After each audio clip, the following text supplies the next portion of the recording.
किसी के बाप का जापान नहीं है, तो कौन सा धर्म है जो जो इजीली टारगेट हो जाता है? तो भाई हिंदू धर्म है अपना। तो भाई मैं क्लियर बोलता हूँ अपनी वीडियोस में कि भाई only positive comments allowed, negative comments are not allowed. क्योंकि भाई अगर आप मेरे को कोई भी एक नेगेटिव कमेंट करोगे, मैं आपको रिस्ट्रिक्ट कर दूंगा। अब ये बन गए सभी संत, बोल रहे कि भाई 1 लाख रुपया दे दो उसको, आप जापान भेज दो, आप अमेरिका भेज दो, वो हराम का ही खाएगा। मेरे को एक भी ऐसा इन्फ्लुएंसर अभी तक यूट्यूब या इंस्टाग्राम पे नहीं दिखा है जो जेन्युइन काम करता है।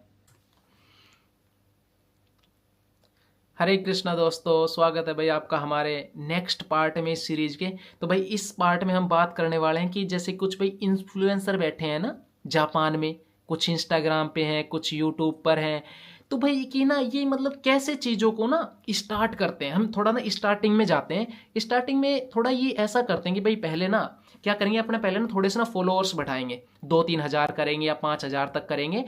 उनके लिए या सहारा किस चीज़ का लेते हैं? सहारा लेंगे भाई कि ये थोड़ा सा जापान के बारे में कुछ बताएंगे, थोड़ा सा जापान का कुछ दिखाएंगे आपको कि भाई जापान में ऐसा होता है वैसा होता है। फिर उसके बाद क्या करेंगे, थोड़ा सा कि किसी भी इंडियन ने कुछ कर दिया थोड़ा सा ना गलत जापान में, मतलब गलत नहीं है, उन्होंने एज ए अपना नॉर्मल कर दिया, लेकिन उस चीज़ को ना बड़ा करके दिखा दो ना, थोड़ा सा मिस इन्फॉर्मेशन फैला दो। तो क्या करते हैं कि भाई थोड़ा सा इंडिया में तो फंडा भी चला हुआ है ना, मिस इन्फॉर्मेशन फैलाओ और फॉलोअर्स पाओ। या फिर क्या करते हैं कि धर्म को टारगेट कर लेते हैं। अब भाई अगर जब बात हो धर्म को टारगेट करने की, तो कौन सा धर्म है जो जो इजीली टारगेट हो जाता है? तो भाई हिंदू धर्म है अपना।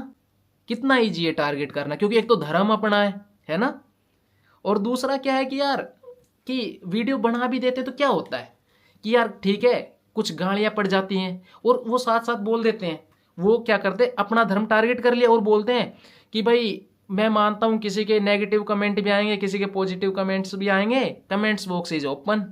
तो भाई आप यहाँ पर नेगेटिव पॉजिटिव कमेंट कर लो, वरना आप एक बात बताओ भाई, मैं क्लियर बोलता हूँ अपनी वीडियोज में कि भाई only positive comments allowed, negative comments are not allowed. क्योंकि भाई अगर आप मेरे को कोई भी एक नेगेटिव कमेंट करोगे, मैं आपको रिस्ट्रिक्ट कर दूंगा, बात खत्म हो गई।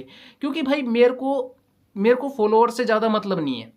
मेरा जो चैनल है भाई, मैं आपको इन्फॉर्मेशन दूं, आपको पसंद आई ठीक है, आपको पसंद आई आप रखो, आप वीडियो को डिसलाइक कर दो या आप लाइक कर दो, बात खत्म हो गई। अगर आपको भाई मुझसे कोई चीज़ पूछनी है तो आप क्या करो भाई, मुझसे कमेंट कर दो, एक अच्छा कमेंट करो। अब आप भाई मेरे को या तो गालियां दो या आप मेरे को कुछ सिखाने की कोशिश करो ना, जापान में रहना कैसे है, कल्चर सिखाओ आप मुझे ही जापान का, जबकि आप अभी तक जापान आए नहीं हो।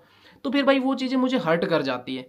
तो भाई मैं फिर वो चीज़ों को क्या करता हूँ, मैं आपको रिस्ट्रिक्ट कर दूंगा उठा के, है ना। तो फिर ऐसे इन्फ्लुएंसर क्या करते हैं, इन पे हम दोबारा जाते हैं पर्सनल बात, क्योंकि आप तो भाई जानते हो हमारा स्वभाव कैसा है। तो क्योंकि आप तो हमसे भाई पहले से जुड़े हुए हैं, तो अब इन पे हम पीछे जाते हैं दोबारा। तो क्या करते हैं कि भाई कमेंट्स ओपन है, तो ये क्या करते हैं, फिर ये कुछ दिन बाद क्या करते हैं, जब इनके फॉलोअर्स थोड़े से बढ़ गए, तो अब ये कर देंगे पीछे की वीडियोस डिलीट।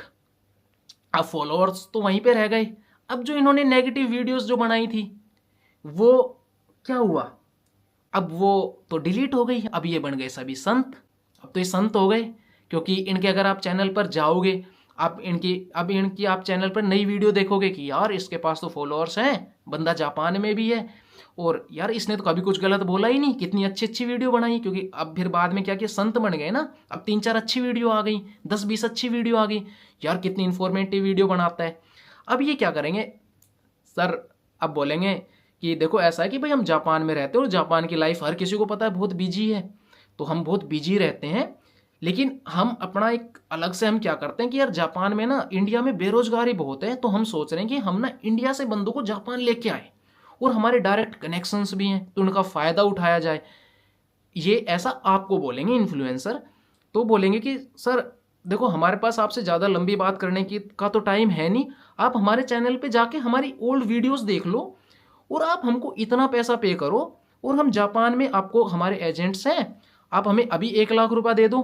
क्योंकि भाई 1 लाख मांग रहे हैं ना, वो एक ट्रक ड्राइवर है, नाम तो मैं नहीं ले रहा, जो जानते होंगे समझ जाएंगे।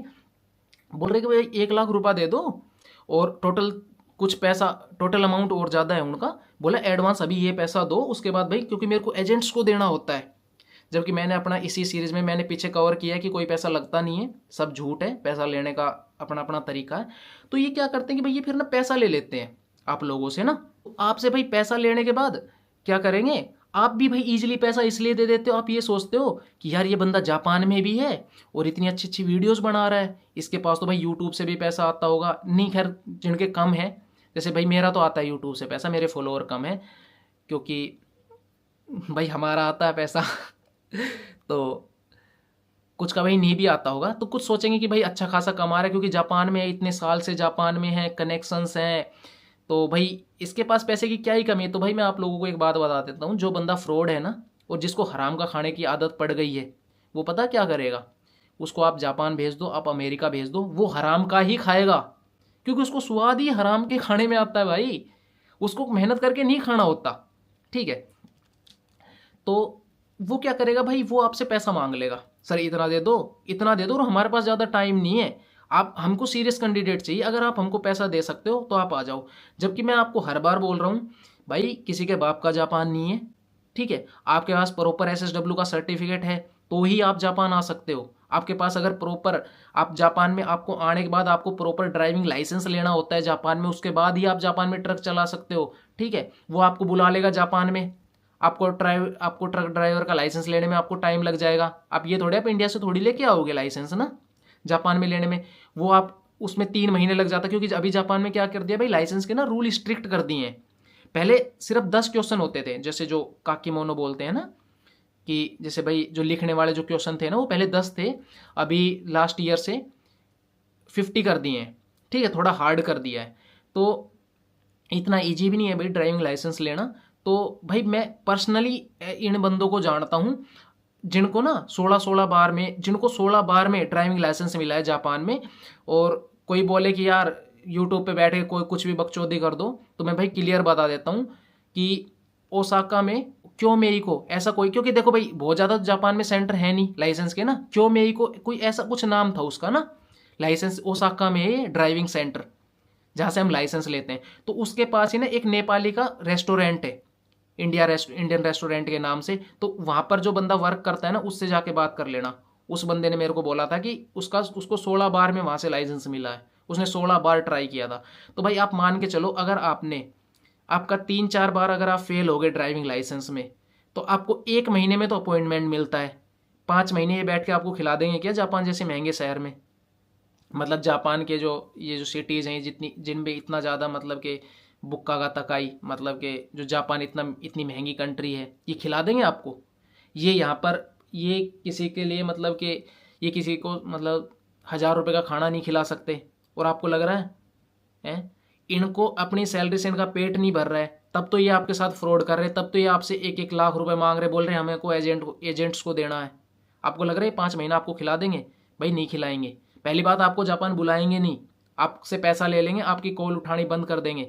तो भाई आप इनसे बचो, मैं लिख के दे रहा हूँ भाई, मेरे को एक भी ऐसा इन्फ्लुएंसर अभी तक यूट्यूब या इंस्टाग्राम पे नहीं दिखा है जो जेन्युइन काम करता है। अगर भाई कोई जेन्युइन काम करता है तो आप ना मुझे कमेंट में बताओ यार, हम भी तो देखेंगे कि कौन है।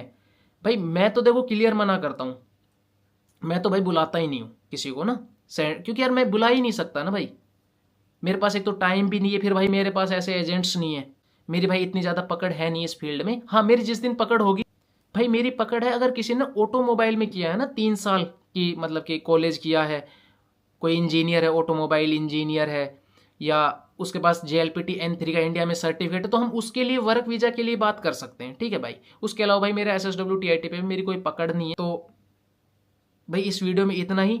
नेक्स्ट वीडियो में हम बात करेंगे कि अगर आप जैपनीज पढ़ रहे हो तो आपके भाई क्या टारगेट्स होने चाहिए और आप क्या गलती कर देते हो, आप कहाँ पे गलती कर रहे हो। और भाई कुछ लोग जैसे भाई आपको बोल देते हैं, डिमोनिटाइज कर देते हैं कि यार खुद का ही डाउनफॉल है, TIT में जाना, SSW में जाना। तो भाई इन चीज़ों पे बात करेंगे, तो बने रहो इस सीरीज में। मिलते हैं नेक्स्ट पार्ट के साथ। हरे कृष्णा।